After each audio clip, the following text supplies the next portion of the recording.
I'm Dr. Paul Jenkins. I'm a professional psychologist. I'm going to take a look today at a movie that came out 30 years ago from a perspective of a parenting expert.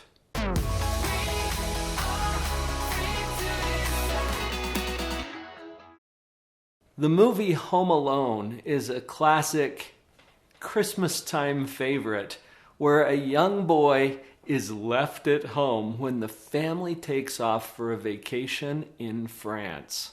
In this first scene, we're picking up what's happening at home just before the family leaves. Let's take a look.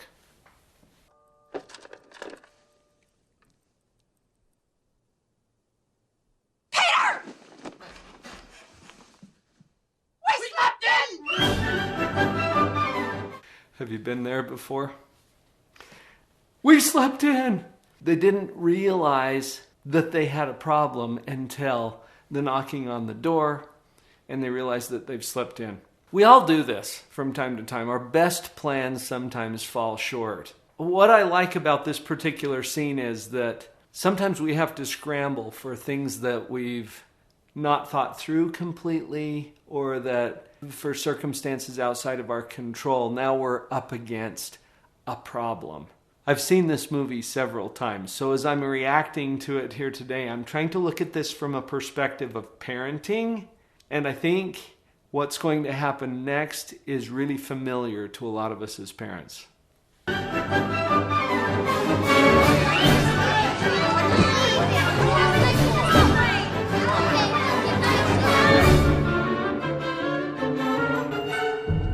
Mayhem. Most average families experience periods of mayhem where things are just all over the place. Now, I don't know if you have as many people in your home as we just saw in this movie clip. There's a lot of people going different directions and moving around. We're scrambling now to make up for having slept in. Obviously, this is important to the plot of the movie because how do you forget a kid? How do you leave a kid home?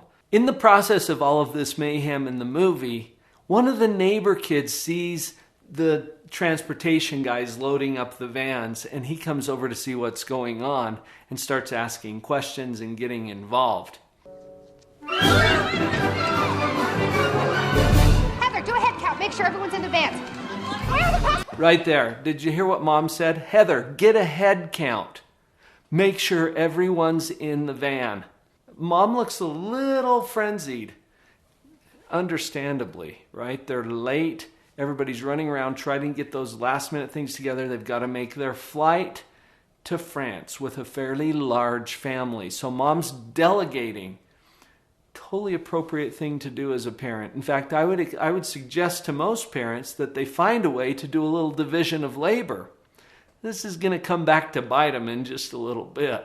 Now remember, in the meantime, the little neighbor kid is outside talking to the transportation guys, so he's kind of milling about there as the family is starting to transition from the house.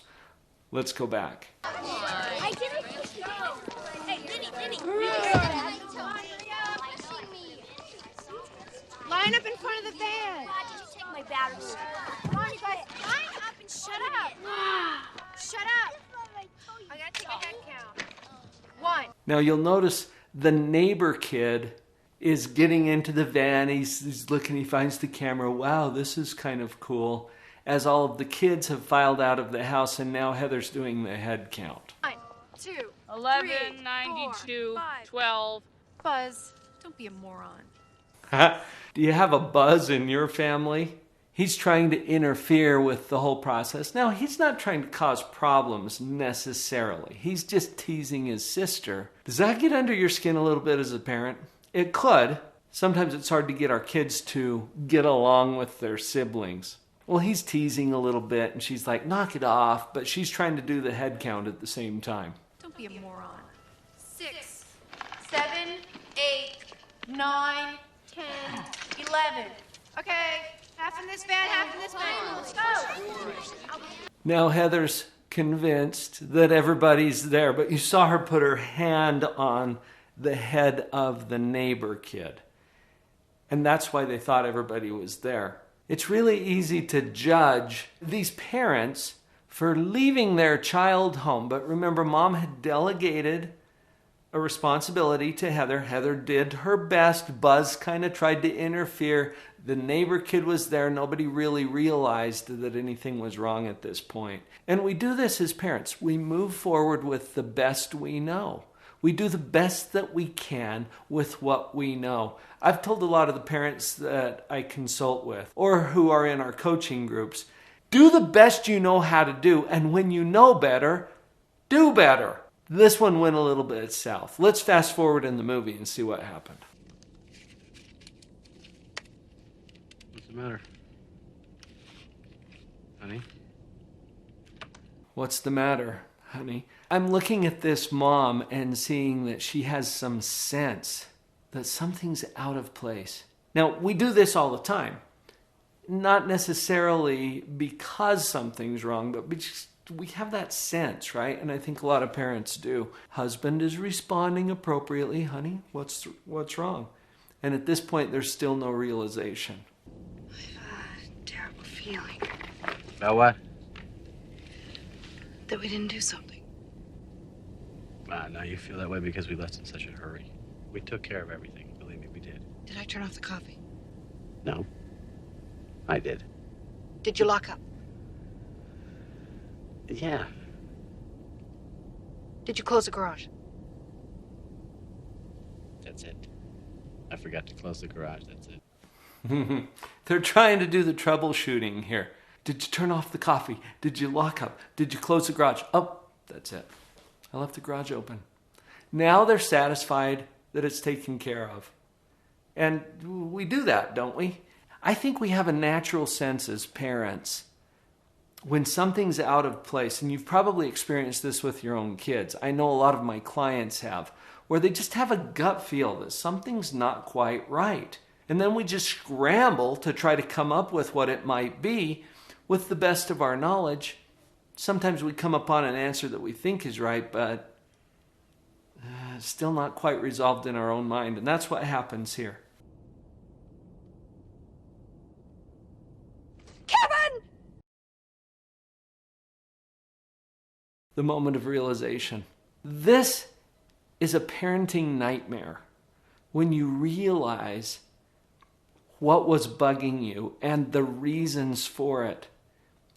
And sometimes you're not in a position where you can do anything about it. Can you imagine being in that position? Now, this is entertainment, right? It's a movie.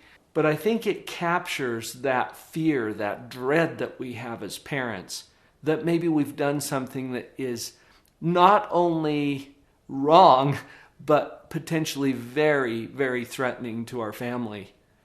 I can just relate to how she's feeling. Obviously, this family was in the air at the time of the nightmare realization. One of our children is missing. So they couldn't really do anything. Remember, this was 30 years ago. We didn't have some of the communication capabilities that we have nowadays. They had to wait until they got on the ground and then go find a payphone. The next scene is at the payphone as Mom is trying to contact the authorities to get a little bit of help. Village Police Department. Yeah, hi, look, I'm calling from Paris. I have a son who's home alone. Our phones there are out of order, so I'd like somebody to go over to our house, tell him that we're coming home to get him. Okay, let me connect you with Family Crisis Intervention. No, it's not a family crisis. Hold on. Notice that as Mom connects to the police department, that she's calling from another country back home. Desperate, having realized that she left one of her children home, she connects with the authorities and they say, oh, let me connect you to so-and-so. If it's not a press 1 for this, press 2 for that kind of a menu that you get, sometimes you get someone on the end of the phone who just doesn't understand what it is that you're dealing with right up front, so you get the runaround a little bit. You've probably encountered this as a parent. Now, what this triggered for me, I think parents have to be advocates for their children. You don't just let it drop right there. You have to be a bulldog, and this mom is doing what she can from a payphone in France to try to solve a problem back home, but she's getting tossed around a little bit. Let's see how this plays out. Larry, can you pick up? There's some lady on hold, sounds kind of hyper. What line, Rose? 2. Family Crisis Intervention, Sergeant Balzac. Now, as Family Crisis Intervention picks up, notice how they talk to each other. She sounds kind of hyper. I've been behind the scenes before. In fact, I had a mom who texted me right in the middle of the night. Crisis, emergency, please give me a call. I call her up. She's pretty hyper. She's pretty frantic. She just found out her son had been smoking marijuana. Okay, important, right? But is this a crisis call for the middle of the night? So sometimes on the professional side, these people have dealt with these kinds of issues so many times that to them, it's just another day on the job. That is not true for us as parents. It can be the most important thing in our life right now. And this sergeant is eating the donut and he's like, okay, I got a hyper mom on line 2 that I got to talk to. I think as parents, we can have a little bit of empathy for the professionals who are helping us. But as professionals, let's be sensitive to the crisis that comes up in the lives of families from time to time. I'm calling from Paris. I have a son who's home alone. Has a child been involved in a violent altercation with a drunken and/or mentally ill member of his immediate family? No, Has he been involved in a household accident? I don't know. I hope not. Has the child ingested any poison and/or any other object that has become lodged in his throat? No, he's just home alone. And You can see mom's getting a little bit frustrated. The sergeant is even getting the donut on the phone. It's just like, okay, I got to go through all these questions. Here's what troubles me a little bit about this scene. Especially as a helping professional, it's easy to get into kind of the rote mode of, I've got this script, I need to go through the questions, I need to categorize this case. If you're in a helping profession, please talk to people. Not problems. This is not about a number or a case. It's about a family. Now, I know it's an entertainment movie, but I think this happens all too often in our system, too. I'm not going to spend time today going through all of the grand adventures that both Kevin and his family have trying to get reconnected. I want to skip forward to the end of the movie because something happens here that I think is just really powerful. Now, in this scene, Mom has finally made it back home. After all of her grand adventures, Kevin has had his adventures with the people who were trying to break in and everything that he experiences being home alone for that time. And this is where they get reunited.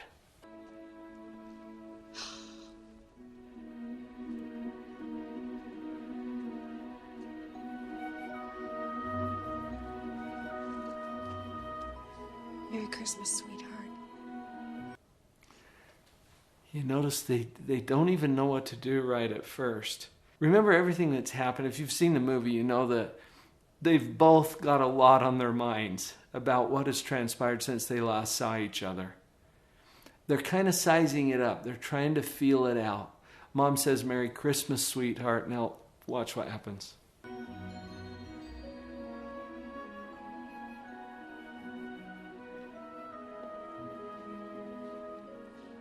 Oh, Kevin, I'm so sorry.